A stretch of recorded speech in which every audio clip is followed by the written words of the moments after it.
Olá pessoal, bom dia, tudo bem com vocês?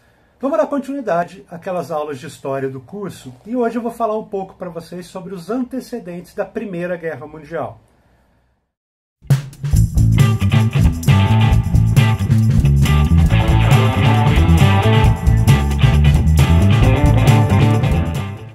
Nas últimas aulas eu tenho falado sobre fenômenos que aconteceram na Europa entre os anos de 1870, mais ou menos, e 1914, que é quando começa a Primeira Guerra Mundial. Eu falei, por exemplo, 2 aulas atrás, sobre a Segunda Revolução Industrial, que é o processo de industrialização da Alemanha, dos Estados Unidos, do Japão, ou seja, de outros países além da Inglaterra, que tinha se industrializado na Primeira Revolução Industrial. Eu falei na última aula sobre imperialismo, que é a corrida dos países europeus para conseguir ter acesso e controlar regiões coloniais na África e na Ásia, e como isso gerou algum conflito entre elas. Ou seja, esses 2 temas que eu falei nas 2 últimas aulas, que acontecem entre 1870 e 1914, estão de alguma maneira relacionados com as causas da Primeira Guerra Mundial. Mas eu não me preocupei em falar dessas causas especificamente. Isso é o que eu vou fazer na aula de hoje. Então eu vou retomar esses temas que eu falei nas 2 últimas aulas, mas dando o foco principal para explicar por que acontece a Primeira Guerra Mundial. Uma coisa importante a ser dita é que a Primeira Guerra Mundial é um confronto bastante complexo, envolveu praticamente o mundo todo, por isso chama Guerra Mundial, inclusive. E as causas para esse conflito não são causas únicas. Não dá para dizer que foi uma coisa só que acabou causando a Primeira Guerra Mundial. Geralmente a gente fala lá do estopim para a Primeira Guerra, que é o assassinato do arquiduque Francisco Ferdinando, mas isso é o estopim, não a causa. Existem vários fenômenos acontecendo na Europa que a gente poderia chamá-los de causas da Primeira Guerra Mundial, então eu vou falar um pouquinho disso hoje. Só que antes de entrar diretamente nas causas, eu preciso falar de 2 processos de unificação nacionais que aconteceram na Europa no século XIX. Ou seja, surgimento de 2 países europeus que no século XVIII não existiam. E o surgimento desses países é importante para explicar a Primeira Guerra Mundial. Afinal de contas, um desses países é um dos principais países envolvidos no conflito, um dos principais países beligerantes na guerra, que é a Alemanha. Então, antes de falar lá das causas especificamente, eu vou falar um pouquinho sobre a unificação da Alemanha e um pouquinho sobre a unificação da Itália, que eu não falei para vocês até agora. Vamos começar pela Alemanha, tá bem?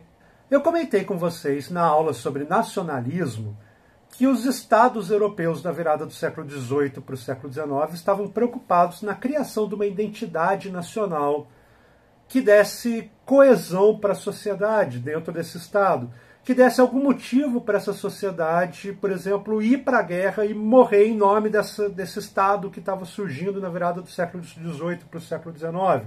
E eu contei isso para vocês, chamando esse processo de surgimento dos estados-nações. E eu falei para vocês que, portanto, uma das preocupações desses estados era criar uma identidade nacional entre as pessoas que viviam dentro desses estados. Que era criar uma coisa de apego com o Estado, era criar uma ideia de que você deve morrer em nome desse Estado, eventualmente numa guerra, que você tem que se orgulhar, que você tem que admirar o passado heróico e sentir que todo mundo que mora dentro desse Estado tem algo em comum, que é essa tal nacionalidade. Isso acontece em todos os países e eu falei para vocês que aconteceu no Brasil algo semelhante a isso. O caso da Alemanha é um caso um pouco diferente desse, porque enquanto os outros estados que já existiam estavam se preocupando em criar uma identidade nacional, na Alemanha já existia uma identidade nacional sem existir um estado unificado. O que existia lá na região onde hoje é a Alemanha era uma série de reinos, principados, cidades livres, que tinham uma língua em comum, tinham uma origem étnica em comum, tinham uma cultura em comum. E, portanto, de alguma maneira desejavam ser um Estado único, mas não eram. Na verdade, eram vários reinos e principados. Portanto, já existia uma identidade nacional na Alemanha antes de existir um Estado nacional na Alemanha. Qual era essa identidade que existia? A Alemanha se via mais ou menos como um farol da Europa, como um país bastante relevante dentro da cultura europeia, porque a Alemanha se colocava nesse imaginário que ela construiu para si própria como país fundamental para o surgimento do que é ser europeu. Para explicar um pouquinho disso, eu tenho que lembrar de temas que eu falei lá na primeira aula do ano. E eu espero que vocês lembrem. Na primeira aula do ano, eu falei que durante o processo de dissolução do Império Romano, aconteceram invasões bárbaras dentro desse império. Essas invasões bárbaras geralmente foram feitas por povos que eram os povos germânicos. Os povos germânicos eram um tipo de bárbaros. E esses povos germânicos invadiram, portanto, o Império Romano, e da mistura dessa nobreza bárbara germânica com a nobreza romana surgiram as tradições do feudalismo. Ou seja, a Europa moderna, do ponto de vista dos alemães, era resultado da junção das tradições romanas com as tradições germânicas desses bárbaros que invadiram o Império Romano. Ou seja, o que é ser europeu? A moderna Europa surge da junção de tradições das quais os germânicos são um dos povos centrais. Portanto, eles se viam como um dos povos responsáveis pela identidade do que é ser, inclusive, europeu. Lá no século XIX, eles tinham esse discurso de que a Alemanha, portanto, era responsável pela identidade não só da Alemanha, mas da Europa em geral, como se a Alemanha fosse um país mais importante culturalmente da Europa. E essas relações, por exemplo, com o Império Romano se manifestam em vários monumentos que existem antes da unificação da Alemanha, por exemplo. Vocês vão estar vendo aqui no canto agora a imagem do monumento que existe até hoje, é um ponto turístico da cidade de Berlim, na Alemanha, que é o Portão de Brandemburgo. Existe até hoje, o pessoal visita o Portão de Brandemburgo e tudo mais. E se vocês prestarem atenção nesse monumento, construído em 1788, vocês vão ver que ele tem características arquitetônicas da antiguidade clássica. A arquitetura desse monumento é o neoclássico, recuperar certos elementos arquitetônicos da antiguidade. Dá para perceber isso claramente. Vocês batem o olho e reconhecem elementos da arquitetura clássica. Por exemplo, colunas, como vocês estão vendo aí. Mas existem elementos de decoração nesse monumento que deixam clara essa relação lá com o Império Romano, que é essa charrete que está lá no topo do monumento e que vocês percebem, por exemplo, que está sendo segurado lá no topo dessa charrete um estandarte, e esse estandarte é bem característico das legiões romanas. Todo esse imaginário, portanto, era apresentado através desses monumentos. Olha só, o que é ser germânico misturado com o que é ser o antigo Império Romano é o que é ser europeu, e nós somos o principal responsáveis por essa mistura. Nós somos a criação da Europa. Ou seja, mesmo antes da unificação da Alemanha, já tinha esse discurso, portanto, de uma identidade nacional alemã, mesmo antes de existir um Estado unificado entre os vários reinos da Alemanha. Outra coisa que reforçava esse papel da Alemanha como um elemento central da cultura europeia em geral era que a Alemanha se colocava como um lugar intelectualmente superior em relação aos seus vizinhos. A Alemanha se via como lugar central de fenômenos importantes para o desenvolvimento da Europa. Por exemplo, a Reforma Protestante começou na Alemanha com Lutero. O pensamento iluminista teve muita força na Alemanha. A gente fala muito dos franceses, mas teve muito pensador alemão envolvido com a criação do pensamento iluminista. Eu, por exemplo, falei sobre iluminismo e citei o Kant, um filósofo alemão importante. Tem o Hegel, outro filósofo alemão importante para a definição da modernidade, do pensamento moderno. Existe na literatura uma crença de que foi o Goethe, um escritor alemão, que criou, por exemplo, o romantismo moderno, que depois vai influenciar a literatura de quase todos os países europeus. Ou seja, a Alemanha foi construindo uma imagem para si própria de que ela era responsável por uma identidade não só da Alemanha, como ela desencadeou o que é ser europeu em geral, e que ela era o centro cultural da Europa. Tudo isso antes da unificação. O processo de unificação da Alemanha não acontece de uma hora para outra, não é assim do dia para a noite que o reino alemão, que o Império Alemão surge.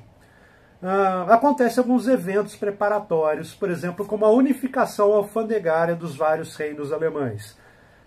Esse processo de unificação alfandegária foi chamado na época de Zollverein, que é o uso da mesma moeda por vários reinos alemães. Isso aconteceu em 1834. Todos os reinozinhos e principados e cidades livres alemães começaram a adotar o marco como moeda única para ser usada entre esses reinos todos. Isso em 1834, muito tempo antes da unificação. Mas vamos falar da unificação em si.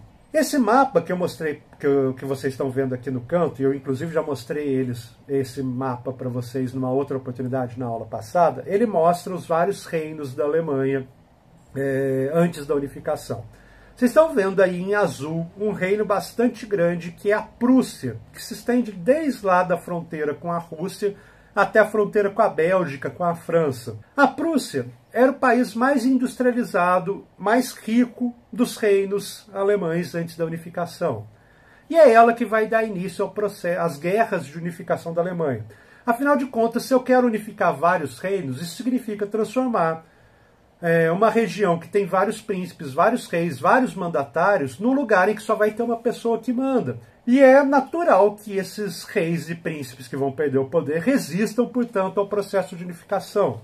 É por isso que as tentativas populares de unificação da Alemanha, lá nos anos 1820, 1830, fracassaram, porque isso implicava tirar o poder de vários príncipes, de vários reis, que mandavam nos seus pequenos territórios. Então a Prússia, como o reino mais poderoso, resolve que ela vai dar início ao processo de unificação da Alemanha pela via militar, através de guerras. Ela, como o reino mais poderoso, era capaz de invadir e anexar os outros reinos menores e, portanto, criar a unificação da Alemanha. Esse processo começa quando o rei da Prússia resolve nomear como chanceler da Prússia um militar chamado Otto von Bismarck em 1862, para que esse militar resolva, como chanceler, o processo todo de unificação da Alemanha. O Bismarck faz a modernização do exército alemão, o investimento em tecnologia militar. Ele também está atrelado à reformulação das universidades alemãs, que eu falei para vocês, que criou o esquema moderno das universidades que a gente segue até hoje, com a divisão lá entre ciências puras e ciências aplicadas. Eu falei isso para vocês 2 aulas atrás.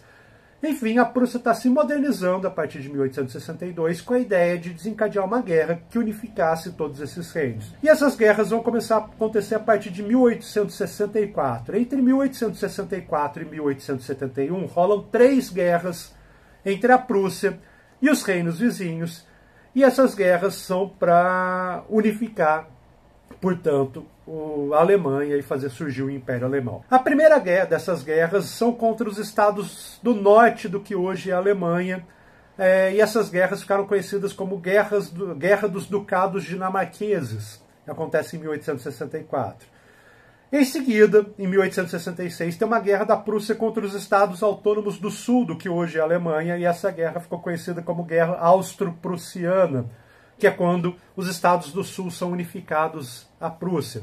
Ou seja, tem a unificação do norte, depois a unificação do sul, a Alemanha está quase toda já formada, mas a última guerra mesmo é uma guerra entre a Prússia e a França, em que a Prússia acaba tomando um território chamado Alsácia-Lorena.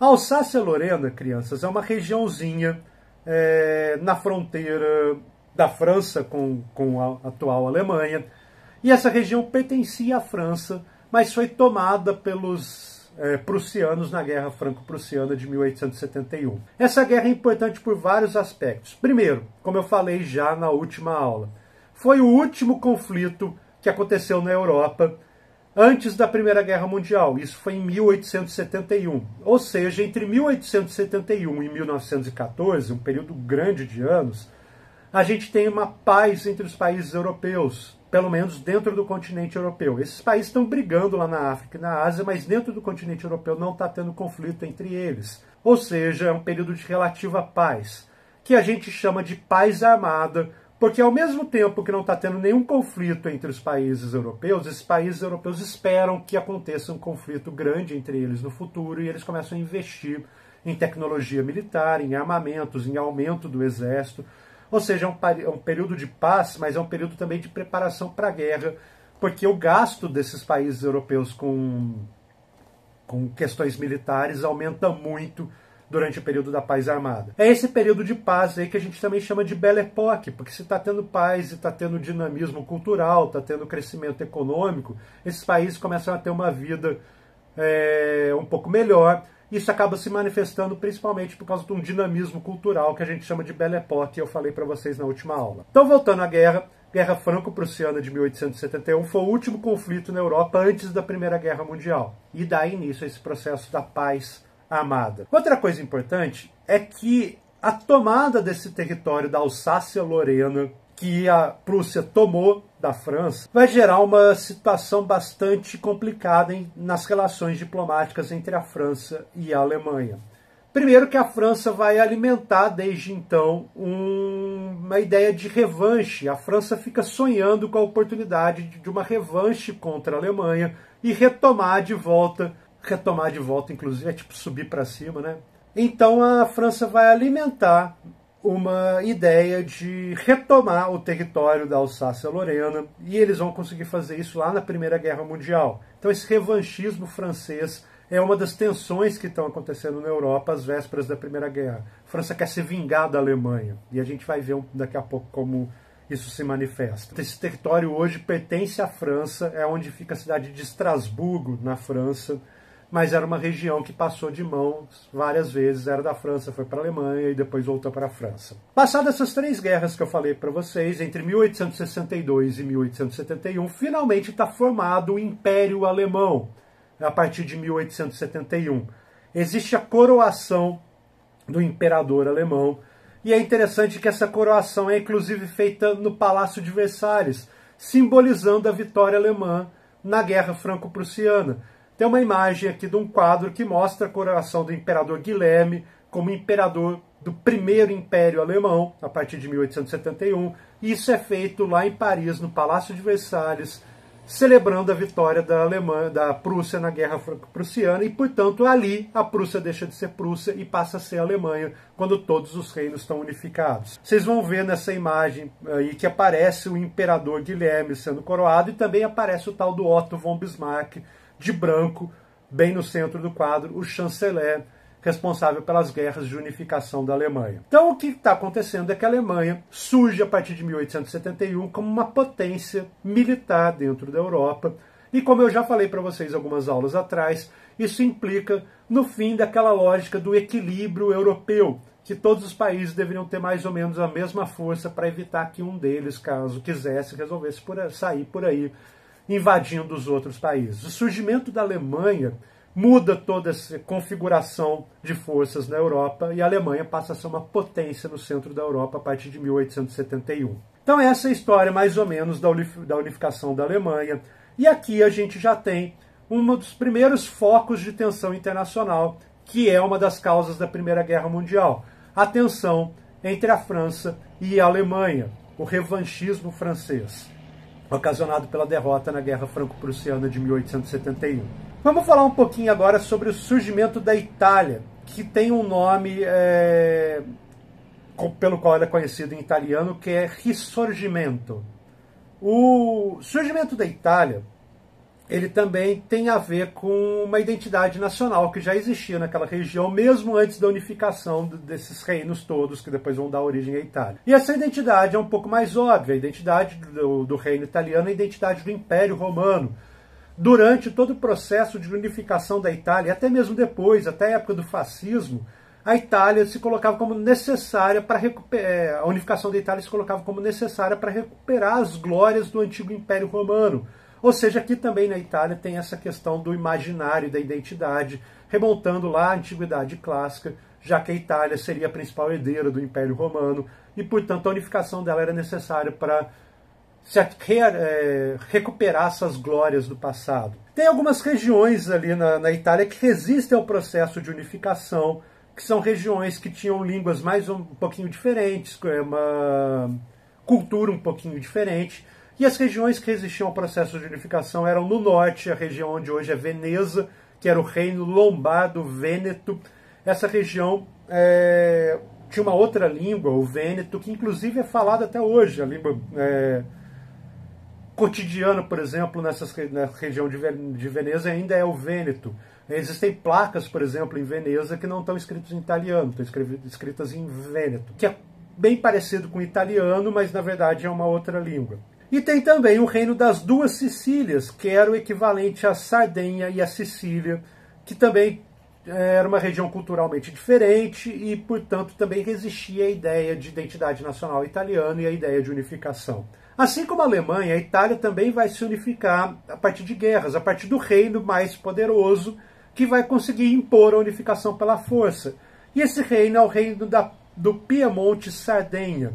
Esse reino é um reino do norte da Itália, que tinha a capital Turim, lá onde ficava a capital desse reino, onde ficava o rei Vittorio Emanuele II. Para falar o nome dele tem que fazer assim, Vittorio Emanuele. E ele, como rei do Piemonte-Sardenha, vai dar início ao processo de unificação da Itália por meio de guerras.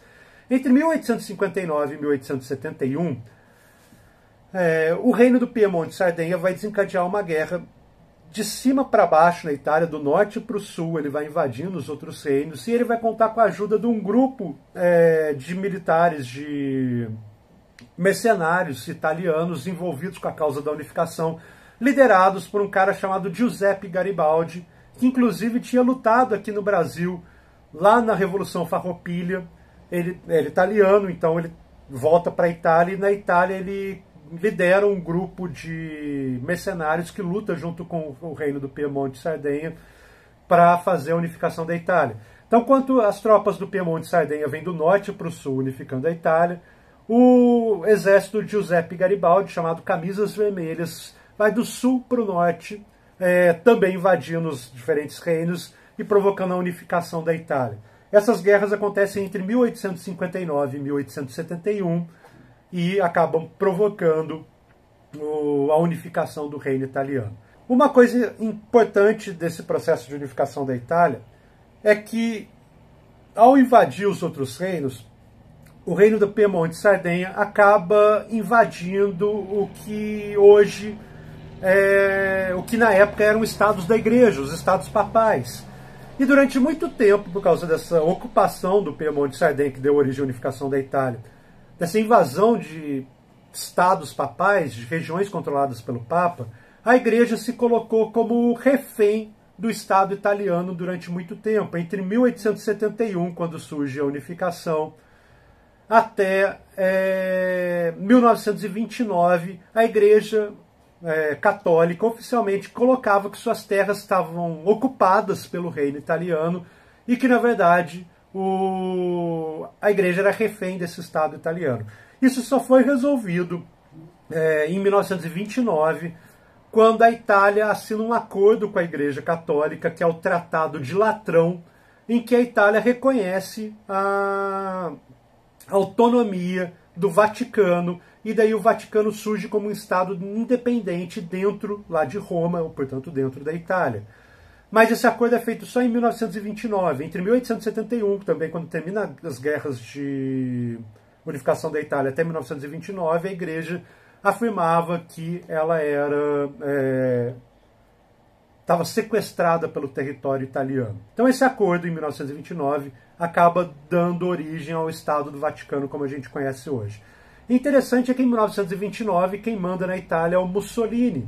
Mussolini, inclusive, que a gente tem falado bastante sobre ele na imprensa, porque ele era um ditador fascista e a palavra fascismo está bastante em evidência nos últimos dias. Mussolini, portanto, é quem assina um acordo entre a Itália e a Igreja Católica, reconhecendo a independência do Vaticano em troca do apoio da Igreja Católica ao movimento fascista da Itália. O Mussolini já era ditador italiano, mas a partir de agora ele começa a contar com o apoio do papado, e esse é o acordo do Tratado de Latrão, que é esse tratado assinado entre o Vaticano e a Itália. Aqui vocês vão ver uma imagem, por exemplo, da assinatura desse tratado, em que aparece uma autoridade da igreja representando o Vaticano e o Mussolini assinando esse acordo do Tratado de Latrão. Vamos falar então desses focos de tensão internacionais que existiam aí entre os países. Primeiro foco, eu já falei para vocês no comecinho dessa aula, a rivalidade entre França e Alemanha. Outra causa interessante para a guerra é o imperialismo. Esses países europeus não estão brigando entre eles, mas eles estão brigando lá na África e na Ásia. Isso gera uma tensão entre esses países, entre a Alemanha, entre a França, entre a Inglaterra, porque eles estão disputando territórios coloniais, principalmente na bacia da região do Congo, que, segundo a divisão lá da Conferência de Berlim de 1885, deveria pertencer à Bélgica, mas era uma região bastante rica. Durante a divisão da Conferência de Berlim, os diplomatas que fizeram essa divisão não conheciam exatamente a extensão das riquezas que o interior do continente tinha, do continente africano, e, portanto, acabaram cedendo essa região para a Bélgica, que não era uma potência tão grande internacionalmente. Essa região foi brutalmente explorada pelo rei da Bélgica, o rei Leopoldo. Existem histórias de mutilação de trabalhadores que não alcançavam, por exemplo, a média dos produtos que eles deveriam entregar para os belgas, e eles, portanto, tinham as mãos cortadas por causa disso. Foi um regime bastante brutal de controle colonial dos belgas lá no Congo. E isso também voltou à tona esses dias, porque lá na Bélgica o pessoal, por exemplo, depredou uma estátua do rei Leopoldo por ocasião desses protestos que começaram com a morte do George Floyd lá nos Estados Unidos. Então começou esse movimento de destruição de estátuas de colonizadores, de comerciantes de escravos, de exploradores em geral. E lá na Bélgica, a estátua do rei Leopoldo acabou sendo depredada por causa desse movimento. Mas enfim, voltando ao assunto, a região do Congo belga, então, era uma região que depois se revelou bastante rica em recursos naturais e sob o controle de uma nação que não era tão poderosa, a Bélgica. E daí todos os outros países europeus desejam controlar a bacia do rio Congo, porque é uma região bastante produtiva. Isso acaba gerando uma tensão internacional grande também. Então a gente tem dois focos de tensão internacionais. A gente tem o imperialismo e a gente tem a rivalidade entre França e Alemanha. Outro motivo para a tensão internacional é a rivalidade entre a Inglaterra e a Alemanha.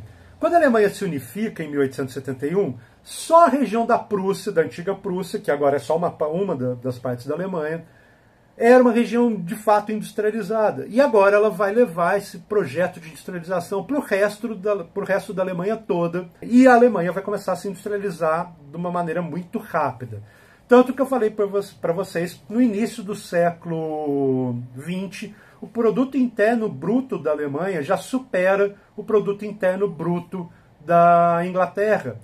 E a Inglaterra, que tinha adotado uma postura de não envolvimento em tensões internacionais, não envolvimento em questões europeias, a Inglaterra estava preocupada em garantir o controle sobre seu império colonial durante todo o século XIX, portanto ela não se envolve nas questões diplomáticas do continente europeu, ela não está muito preocupada com o que acontece no continente da Europa, o que acontece no continente da Europa não é problema deles, eles estão preocupados em garantir o controle sobre suas diversas áreas coloniais, afinal de contas a Inglaterra tinha o Canadá, a Austrália, a Índia, várias regiões da África, tudo isso como possessão colonial, então a preocupação maior dela era garantir o controle dessas colônias.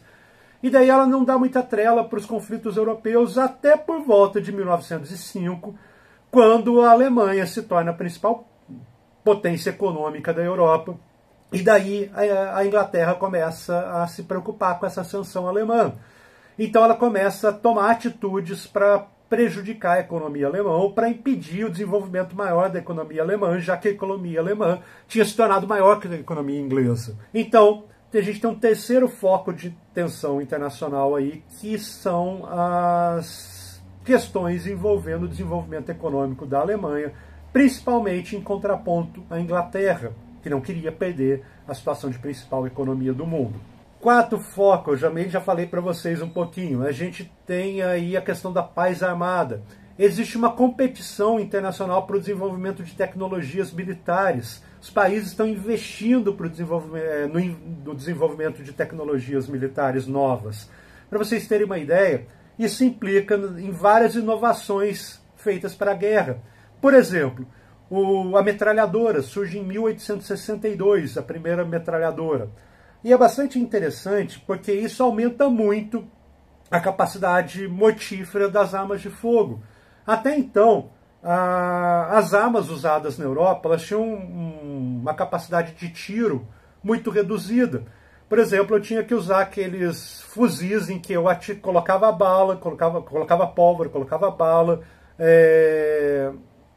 pressionava para aquilo ficar na posição exata, acendia um pavio e daí então mirava. E depois eu tinha que fazer tudo isso. Ou seja, a minha taxa de tiros era muito pouca por minuto. Eu dava, sei lá, 4, 5 tiros por minuto. Agora, com a invenção da metralhadora automática, essas armas são capazes de dar 500, 600 tiros por minuto. A capacidade de destruição com essa tecnologia, a partir de 1862, aumenta muito. Outra coisa inventada também nesse período da paz armada, os tanques. Os tanques começam a ser usados, desenvolvidos e vão ser usados lá na Primeira Guerra Mundial, durante esse período. Ou seja, eles colocam lá um veículo com bastante cobertura e com bastante proteção, armadura, que consegue avançar mesmo sob ataque. Outra coisa que é uma invenção dessa época, uma invenção do brasileiro, do Santos Dumont, e que começa a ser usado para fins militares, é o avião. O avião vai ser usado pela primeira vez como arma militar lá na Primeira Guerra Mundial. Tem um investimento em tecnologia militar bastante grande entre esses países, e eles estão competindo para ver quem tem tecnologia militar mais desenvolvida. Outras duas coisas que são desenvolvidas nesse período são submarinos, que vão ser desenvolvidos pelos alemães e vão ser usados na Primeira Guerra Mundial, e as armas químicas, que são desenvolvidas também pela Alemanha e também vão ser usadas na Primeira Guerra Mundial, embora tenha tido um esforço antes da Primeira Guerra de proibi-las.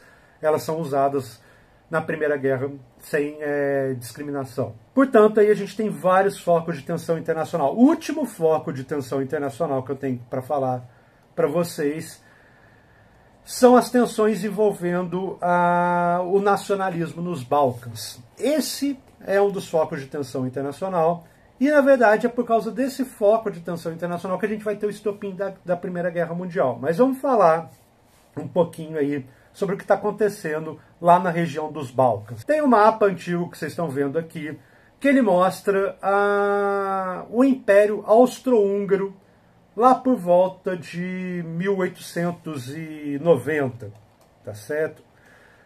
Nesse mapa aí que vocês estão vendo, na verdade o mapa é por volta de 1914, perdão.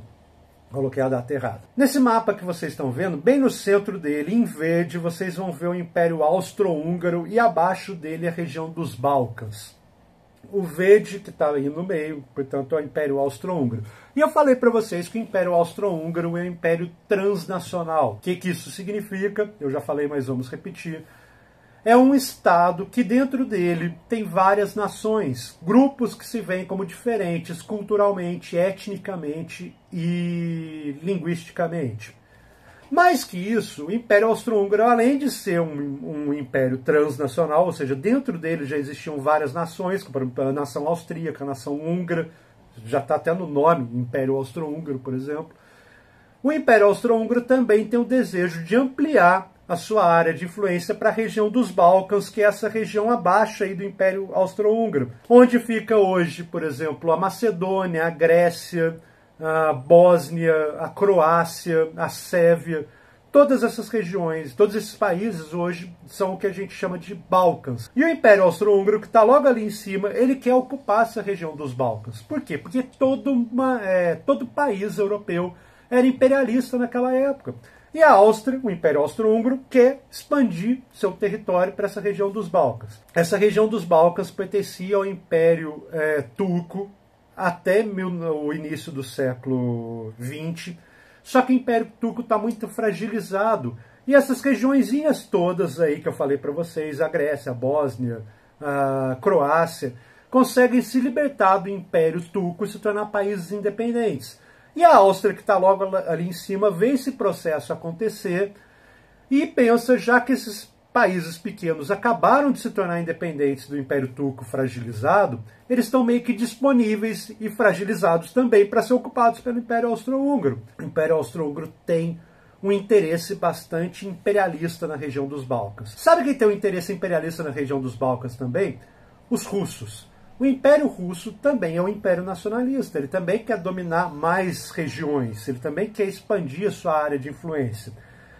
E ele cria, o Império Russo, um discurso de que a região dos Balcãs tem a mesma origem étnica e cultural da Rússia. São povos eslavos. E daí a Rússia cria lá uma teoria que é o tal do pan-eslavismo. Pan significa todo, eslavismo relacionado aos povos eslavos. Então o que a Rússia está querendo dizer é que os Balcãs, como uma região de povos eslavos, deveria se juntar ao Império Russo, fazendo uma nação de todos os povos eslavos, por isso pan-eslavismo. Então, às vésperas da Primeira Guerra Mundial, a gente tem a região dos Balcãs fragilizada, porém independente, com vários países independentes, e duas grandes potências ali interessadas em ocupar essa região, o Império Austro-Húngaro e a Rússia, e cada um com seu discurso para dominar aquela região. O Império Austro-Húngaro é o que está mais próximo de conseguir ter controle sobre essa região ali dos Balcãs. E daí o Império Russo, para evitar esse aumento da influência dos austríacos, do Império Austro-Húngaro na região dos Balcãs, começa a financiar movimentos nacionalistas nos Balcãs para impedir o avanço dos austríacos. Então a gente tem duas potências ali disputando por uma mesma região por causa de interesses imperialistas. E aí, nessa região aí de tensão entre Áustria e Rússia, que a gente vai ter o estopim da guerra. Por quê? Eu vou falar disso com mais calma na próxima aula, quando eu vou falar especificamente sobre Primeira Guerra Mundial. Mas existe uma visita do herdeiro do Império Austro-Húngaro, o arquiduque Francisco Ferdinando, à região dos Balcãs em 1914. E isso faz parte de um projeto de ampliação da influência do Império Austro-Húngaro ali naquela região. Então ele está lá em Sarajevo, que hoje é a capital da Bósnia, visitando essa região e desfilando em carro aberto, ele e a esposa, quando um nacionalista sérvio aproveita um descuido da segurança e atira no arquiduque Francisco Ferdinando, que é herdeiro do trono do Império Austro-Húngaro. Esse assassinato começa a ser investigado e a Áustria descobre que por trás do assassinato tinham grupos nacionalistas que supostamente eram financiados pelo Império Russo. E daí então a Áustria acaba declarando guerra ao Império Russo, e isso é a origem da Primeira Guerra Mundial. Então, embora esse seja o estopim, o que eu quero que vocês entendam é que existem vários focos de tensão internacional, no mínimo 5, e cada um desses focos de tensão internacional poderiam ter desencadeado a Primeira Guerra Mundial. Por quê? Porque está acontecendo na Europa, nesse período entre 1870 e 1914, uma coisa que a gente chama de política de alianças. Todos os países europeus sabem que por causa desse tanto de tensões que estão acontecendo entre esses países, mais cedo ou mais tarde é provável que aconteça um conflito. Mais cedo ou mais tarde é provável que aconteça guerra entre eles. Eu costumo brincar que esses antecedentes da Primeira Guerra Mundial são como uma briga de colégio quando você está lá na segunda série. Quando você está na segunda série, você se indispõe com um coleguinha de outra turma ali no intervalo, no recreio, e daí você xinga o coleguinha, xinga a mãe do coleguinha, e aí ele fala que vai te pegar na saída, ou seja, surge uma situação de tensão ali, tá? Entre um elemento e outro elemento. E daí termina o intervalo, cada um vai para sua sala, o sujeito de uma sala do segundo aninho, lá com, sei lá quantos anos tem, acho que 9, 10, fala para os coleguinhas, o sujeito está brigando comigo. E daí os coleguinhas falam que vão defender ele. A mesma coisa o sujeito da outra turma. Os coleguinhas também falam que vão defender esse outro sujeito. Ou seja, o que era um conflito entre um e o outro acaba virando um conflito entre um grupo e outro grupo. Tipo lado A, lado B do baile funk. Isso é a política de alianças às vésperas da Segunda Guerra Mundial.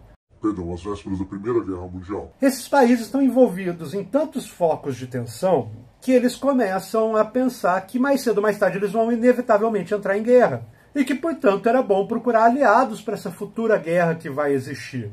E daí esses países todos envolvidos nessas tensões todas internacionais que eu falei para vocês, as tensões econômicas entre Inglaterra e Alemanha, as tensões de revanche entre França e Alemanha, as tensões imperialistas em geral, as tensões nos Balcãs entre Império Austro-Húngaro e Império Russo, a questão da paz armada. Todos esses focos de tensão, então, acabam motivando os países europeus a buscar alianças entre eles, para que quando a guerra começar, e eles sabem que mais cedo ou mais tarde ela vai começar, eles não lutem sozinhos. Então o resultado disso é a formação de dois grandes grupos de alianças militares, alianças que geralmente são secretas, não são divulgadas para o grande público, mas a gente forma dois grandes blocos de alianças na Europa às vésperas da Primeira Guerra Mundial. Por um lado, a gente tem a Entente Cordiale, que é um bloco de alianças que envolve a França, a Inglaterra e a Rússia. Esse é um primeiro grupo de alianças. E a gente tem a Tríplice Aliança, que é formada pela Alemanha, pela Áustria-Hungria e pela Itália. Depois, ao longo da guerra, a Itália acaba pulando fora dessa Tríplice Aliança e acaba traindo o movimento, velho.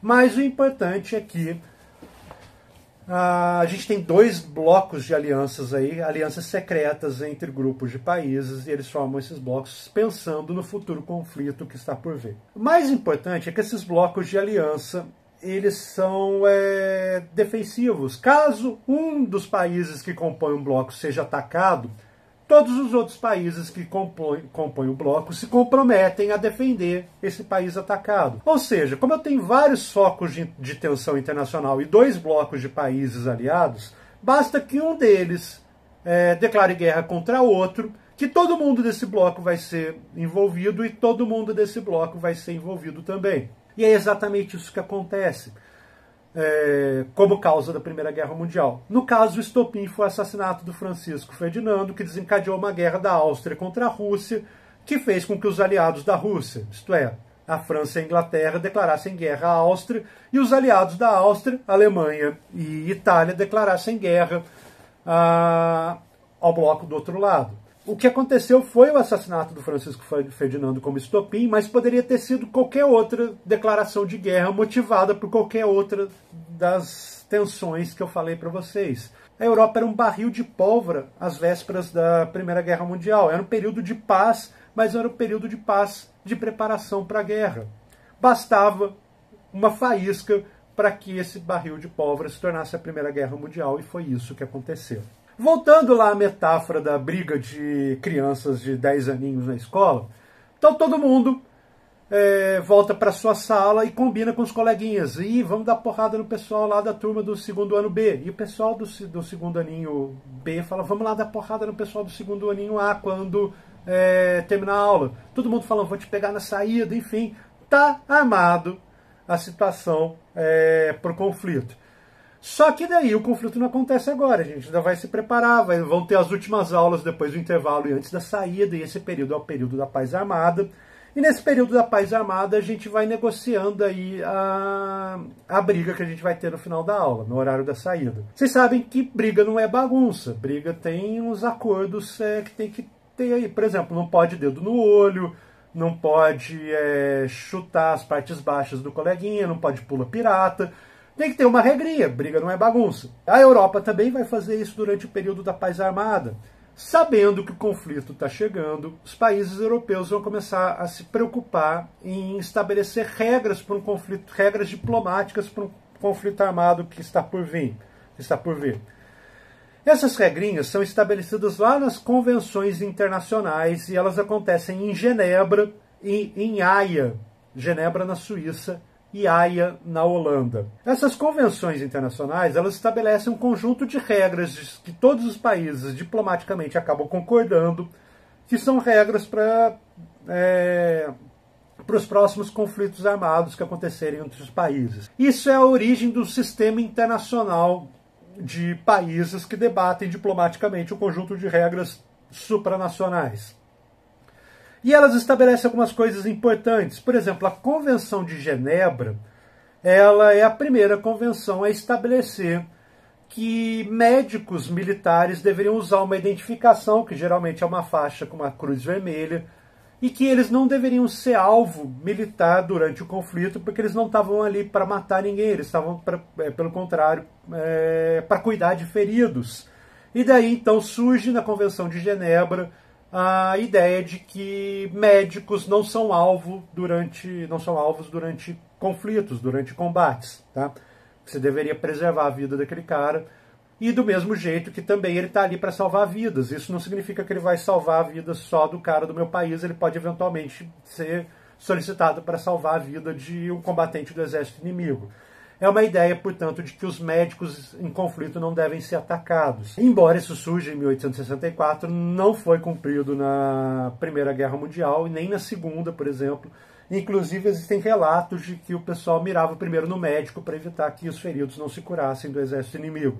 Ou seja, a identificação do médico com uma cruz vermelha, na verdade, acabou tornando ele um alvo, ao contrário do que deveria ser segundo a Convenção de Genebra. Outra coisa interessante é que em 1899 foi estabelecida na Convenção de Haia, na Holanda, a proibição do uso de armas químicas. As armas químicas não deveriam ser usadas nas guerras subsequentes.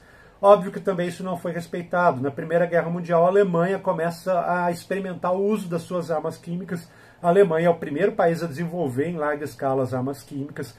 A indústria química na Alemanha sempre teve uma importância muito grande, foi muito forte, e ela é chamada para o desenvolvimento dessas armas. E logo em seguida, Inglaterra e França também começam a usar, já que se a Alemanha não está respeitando, também vamos usar também. E, portanto, o uso de armas químicas é indiscriminado durante a Primeira Guerra Mundial. Vale dizer que a arma química foi proibida porque o uso dela é bastante desumano. Por exemplo, o gás mostarda, quando é inalado, ele provoca queimaduras em todo o trato respiratório e você sente que você está morrendo sufocado e queimado por dentro da garganta. É uma coisa bastante desumana, por isso a proibição. E ela foi usada em larga escala mesmo assim. Outra coisa proibida pela Convenção de Haia é a execução de prisioneiros rendidos. Você não pode matar o soldado que já se rendeu porque ele se rendeu, então isso seria desumano também. E estabeleceu também que civis não são alvos militares. Você não deve atacar civis porque eles não estão envolvidos na guerra. Você pode atacar outro exército, mas os civis estão de fora disso, que também não foi respeitado na Primeira Guerra Mundial. E existe uma outra Convenção de Haia, em 1907, que é bastante interessante, que proíbe os ataques deliberados a edifícios religiosos, de caridade, educacionais, museus, hospitais e alguns outros edifícios específicos. Porque começa a se entender que, por exemplo, uma igreja ou um museu fazem parte de um patrimônio que não é simplesmente nacional, é um patrimônio que transcende as fronteiras da nacionalidade. Por exemplo, a igreja Catedral de Notre-Dame, em Paris, não é algo que deva ser protegido só pelos franceses, algo que diz respeito apenas aos franceses. Aquilo é um monumento que diz respeito ao conjunto das nações. E, portanto, num conflito armado, os inimigos da França deveriam preservar e não atacar deliberadamente esse prédio. É interessante que essa Convenção de Haia, de 1907, estabelece a proteção desses prédios como museus, monumentos, essas coisas todas. É meio que um antecedente da ideia de patrimônio da humanidade que vai surgir lá depois da Segunda Guerra Mundial. É ali o pai dessa ideia de que existem certos patrimônios que não são nacionais, são de todos nós e, portanto, todos nós, todos os países, devemos nos preocupar com a sua preservação. Tá? E não deve ser destruído, portanto, durante uma guerra, mesmo pelo inimigo. Então, todas essas regrinhas, elas servem para estabelecer as normas do conflito que todo mundo sabe que vai acontecer. Todo mundo está se preparando para esse conflito durante o período da paz armada. Então, a galera lá se preparando para o conflito da escola. Quando bater o sinal do final da aula e todo mundo for para a saída, pode estancar a porradaria entre eles, uma turma jantar a outra na porrada, porque as regras já estão estabelecidas e já estão separados dois grandes blocos de alianças das turminhas lá dos aluninhos. A mesma coisa é a Primeira Guerra Mundial, portanto. A gente tem as alianças formadas, a gente tem as regras estabelecidas, a gente só precisa de um estopim, de um porquê para... Eita, tá difícil de fazer um estalo. Para começar esse conflito militar aí entre os países europeus. Deixa eu falar só mais uma coisinha de como eram os contextos nacionais aí à véspera da guerra, porque eu não falei desses países. Primeira coisa, a Inglaterra, ela só vai se envolver nas questões europeias, como eu falei, a partir do momento que a Alemanha começa a se desenvolver militarmente, por isso a Inglaterra fica meio de fora dessas reuniões internacionais aí que eu falei para vocês. ela tem uma postura de distanciamento diplomático e só resolve se envolver nas tretas europeias a partir do momento em que ela vê a Alemanha como um rival. A Alemanha está preocupada em estabelecer a garantia do seu território independente e unificado. A Alemanha sabe que depois da unificação ela acabou desencadeando uma série de desequilíbrios entre os países europeus e que, portanto, ela se torna um alvo natural de outras potências que têm medo do desenvolvimento dela. Por isso que ela procura fazer alianças no sentido de se fortalecer para evitar que numa guerra futura a sua unidade e a sua independência deixem de existir durante a guerra. Por isso que ela procura fazer aliança com países do centro da Europa. Se vocês pegarem um mapa, a Alemanha está aliada com o Império Austro-Húngaro e com a Itália, que são países do centro europeu, que pudessem lutar contra os inimigos da Alemanha, que poderiam, portanto, acabar com a unidade da Alemanha. Então, a Alemanha faz esses acordos todos pensando na garantia da sua unidade territorial e principalmente se garantir numa futura guerra contra a França, que ela entende como principal inimigo por causa do revanchismo francês. Existe um forte sentimento de revanchismo na França. A França alimenta a ideia de que ela vai fazer uma guerra contra a Alemanha para recuperar o território da Alsácia-Lorena. Por exemplo, eu vou colocar aí uma imagem de uma revista francesa de grande circulação que colocava aí a revanche como título da revista, e ela mostra lá, por exemplo, o Império Alemão sendo representado no mapa como um povo, tentando estender os tentáculos por toda a Europa para aumentar a sua influência imperialista. Ou seja, a França nunca escondeu que ela tramava e planejava uma guerra contra a Alemanha. Ela falava disso abertamente, os jornais, os políticos falavam disso abertamente às vésperas da Primeira Guerra Mundial. Tanto que, para isso, a França construiu uma linha defensiva que ia da fronteira da França com a Bélgica até a fronteira da França com a Suíça.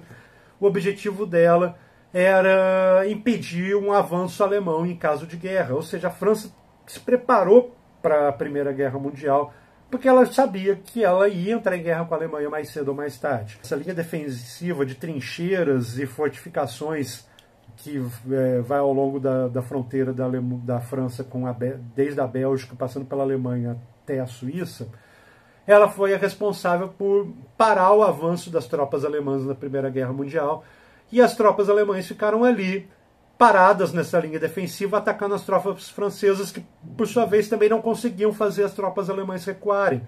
Por isso que, durante a Primeira Guerra Mundial, os exércitos franceses e os exércitos alemães ficaram parados numa região muito estreita, de 100 quilômetros no máximo, trocando tiro entre eles durante 4 anos, que é o que a gente chama de guerra de trincheiras. Tanto a Alemanha não conseguia avançar, como a França não conseguia avançar, e os países ficaram ali trocando tiro durante mais ou menos 4 anos, e ali aconteceram as batalhas mais sangrentas da guerra. Todas essas batalhas que eu vou falar, por exemplo, tiveram cada uma delas mais de 1 milhão de mortos. É a Batalha do Somme, a Batalha de Ypres, e tem mais uma famosa que eu esqueci agora. Então, pessoal, o que é importante vocês guardarem dessa aula?